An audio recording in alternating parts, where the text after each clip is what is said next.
Les fans de football redoutent le jour où Lionel Messi décidera de raccrocher les crampons et le vainqueur de la Coupe du Monde a laissé entendre qu'il prévoyait d'arrêter de jouer. La star de l'Inter Miami est largement considérée comme le meilleur joueur de tous les temps et les amateurs de football ne verront plus jamais personne comme la star argentine. À 36 ans, l'attaquant a tout réussi dans le football et a connu son heure de gloire en 2022 lorsqu'il a aidé l'Argentine à remporter la Coupe du Monde de la FIFA au Qatar.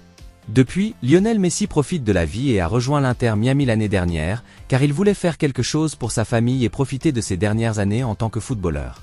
La star argentine cherchera désormais à remporter d'autres trophées pour la franchise de la MLS, avec une Copa América à gagner pendant l'été avec l'Argentine. La retraite n'est plus très loin pour la légende barcelonaise et il a donné un aperçu de la date à laquelle il envisage d'y mettre un terme. Par l'intermédiaire de Fabrizio Romano, Lionel Messi a déclaré: « Je sais que dès que j'estimerai que je ne peux plus être performant, que je n'ai plus de plaisir à jouer ou que je ne peux plus aider mes coéquipiers, j'arrêterai. Pour ma retraite, peu importe l'âge que j'aurai.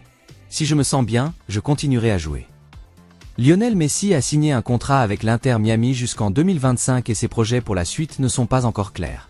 De nouveaux objectifs pourraient se présenter à la superstar argentine dans les années à venir, mais il semble qu'il soit déjà satisfait de sa carrière et qu'il se contente de jouer au football pour le plaisir, ce qu'il mérite amplement.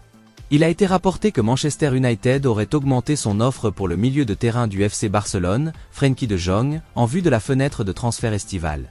L'international néerlandais et les Red Devils ont déjà été liés à plusieurs reprises. Selon El Nacional, Manchester United a fait une offre de 90 millions d'euros à Barcelone pour Frenkie de Jong.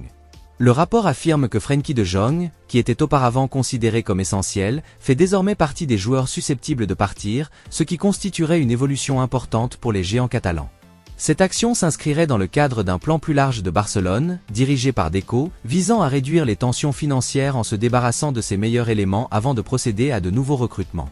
Joan Laporta, le président de Barcelone, aurait reçu une offre de 90 millions d'euros de Manchester United et Frenkie de Jong n'est plus intouchable. Après avoir supervisé Frenkie de Jong pendant une période fructueuse à l'Ajax, le manager de Manchester United, Erik ten Hag, veut retrouver l'un de ses footballeurs fétiches.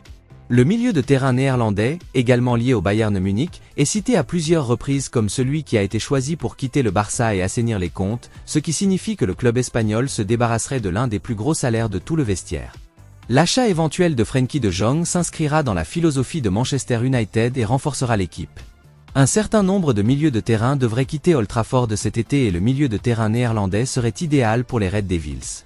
Casemiro, Christian Eriksen et Sofian Amrabat ont tous un avenir incertain au club. La vente de Frenkie de Jong pourrait avoir un impact important sur le Barça, tant sur le plan tactique que financier, car le club perdrait un joueur qui fait partie intégrante de son idéologie. Cela donne également à Barcelone une chance de se ressaisir et de se remettre sur les rails sur le plan financier. Todd Boehly, propriétaire de Chelsea, est un adepte du modèle de propriété multiclub depuis qu'il a acquis le club de l'Ouest de Londres, mais il semble que ce modèle lui explose à la figure.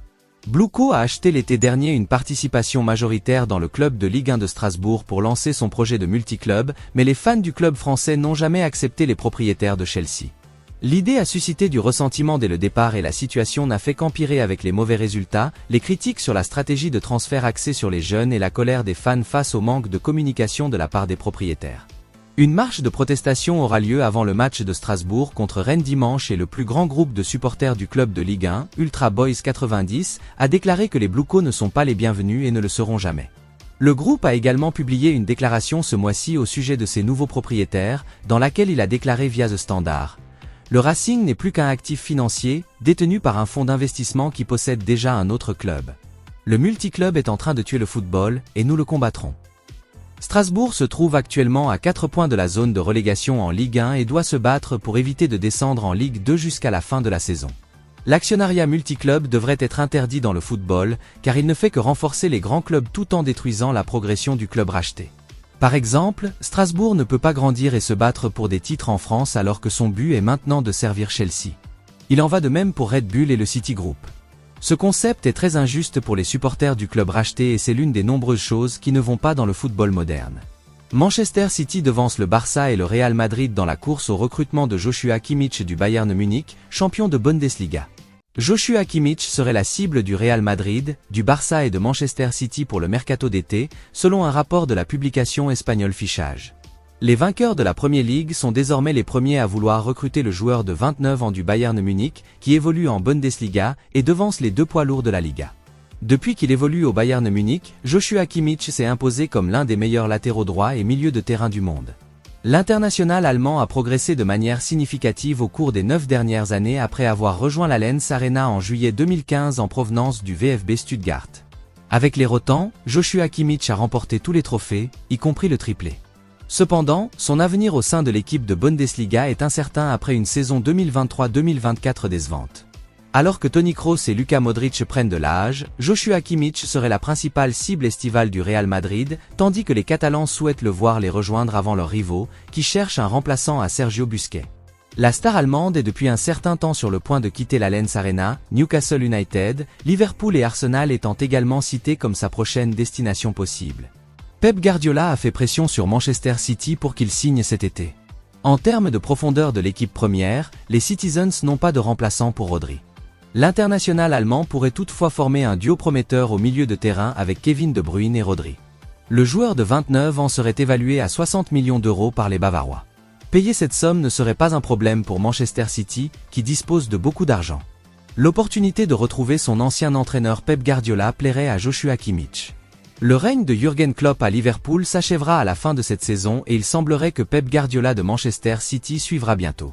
L'entraîneur allemand a passé 9 années incroyables à Anfield et a permis aux Reds de remporter tous les trophées possibles. Le seul entraîneur à avoir connu plus de succès sur cette période est Pep Guardiola, qui a créé la meilleure équipe de l'histoire de la Premier League. Âgé de 53 ans, il a supervisé la période la plus faste de l'histoire de Manchester City en remportant 5 titres de Premier League, 2 FA Cup, 4 League Cup et la Ligue des Champions.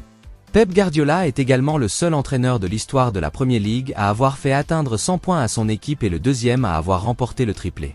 L'entraîneur de Manchester City pourrait en gagner un autre cette saison, car le club de Manchester est toujours en lice pour remporter les 3 trophées majeurs.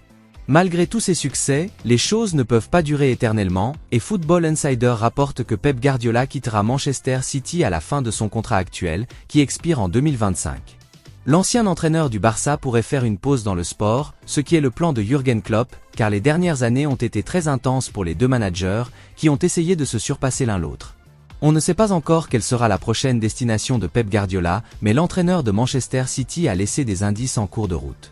Le technicien de 53 ans a mentionné qu'il aimerait diriger une équipe nationale et, avec la Coupe du Monde qui se profile à l'horizon en 2026, cela pourrait être le prochain objectif de l'entraîneur espagnol.